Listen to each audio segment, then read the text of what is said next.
would be talking about the central theme of climate change and forests, and what, as human beings, what we can do. And because the trees do themselves some activities, and there are some things that the trees are limited, and how we can take this forward.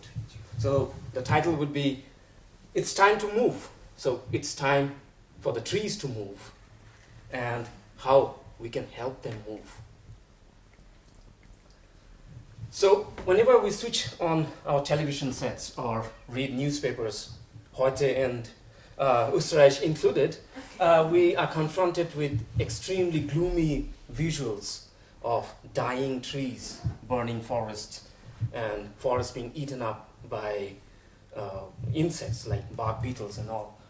So maybe for Austria, the situation is not as dramatic, but we are certainly getting there if we don't do anything.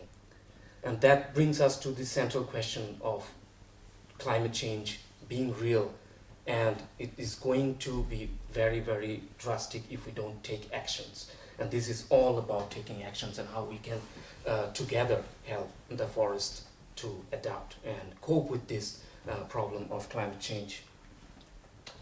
So as Marcela pointed out, that the effects of climate change would be divergent spatially. So this is a very drastic or a very difficult word maybe, but to put it easily, that the effects of climate change will be felt differently in different parts of Europe or the world, and the same species will be affected differently whether it is growing in the north of Europe or in the south of Europe or Mediterranean and so on.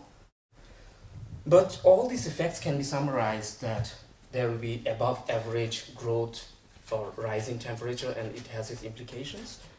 There will be increase in disturbances like drought and wind and so on, and insect disturbances and so on.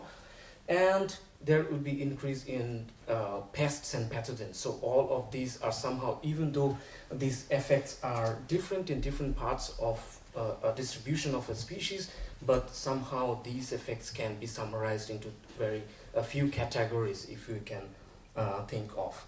So since we are talking about the Alpine space here, we can think about above average increase in temperature above the European average, increase in storm intensity, and also in extreme cases species loss also we can encounter in the future if the climate projections are coming to be correct. And in most of the cases we are realizing that these projections are becoming actually real.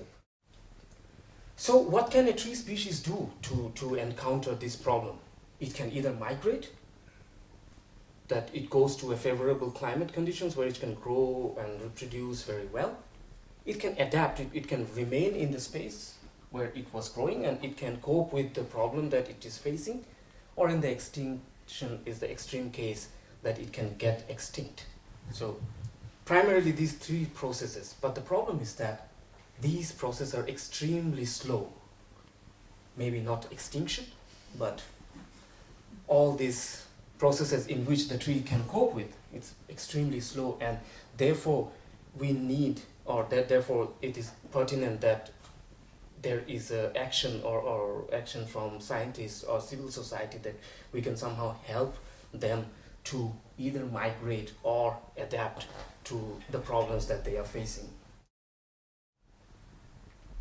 So this brings us to this central theme of what is known as assisted migration.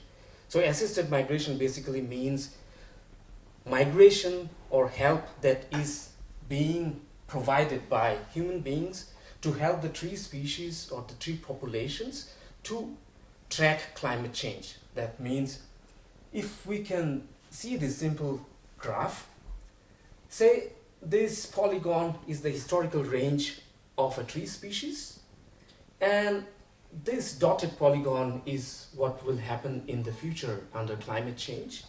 And there will be part of this distribution which is being overlapped by the historic and the climate change. So there are different activities under the umbrella of assisted migration that we can do, that in the lost habitat, or we can do ex situ conservation, we can do different kinds of conservation, gene pool conservation to keep the tree species, the gene banks alive. And in the areas where the predicted and the current ranges are overlapping, we can do assisted migration. So I'll talk about assisted, what exactly it means. So in practical terms, it means that we are selecting our tree species or the sources or the seeds or the planting material so that they are adapted to the conditions that are actually perceived in the future. So that's all what we think about, or what we know about the assisted migration, but it is better or easier said than done. And another example that very clearly exemplifies this assisted migration is that this concept is actually ingrained in the bigger concept of local adaptation, which means a tree species is not uniform across its range. This is an example of Sitka spruce, which is a North American tree species, and this is actually planted in the forestry department of University of British Columbia. And we can see the Sitka spruce grows from California, very warm in the south, all the way to the north in Alaska. And we can see that in the same age, the tree species have different heights. So if we think about height being a proxy of the tree being fit, we can see that the local tree species or the local populations from British Columbia are not the best ones. So that means if we move stuff from the south, there is a possibility that we can actually somehow track the climate change. So basically how it works, climate change acts from south to north, from north to south, and assisted migration can be done from the opposite direction. So this is what the practical foresters can also do, that they can actually select seeds from a certain location and plant them in another adapted places so that we can see that the tree species is adapted in the future. So this can also be seen from this visual. Say we have three species from warm to cold across altitudinal gradient, and when climate change occurs, many different things can happen. Say we can move the species populations from within its geographical range.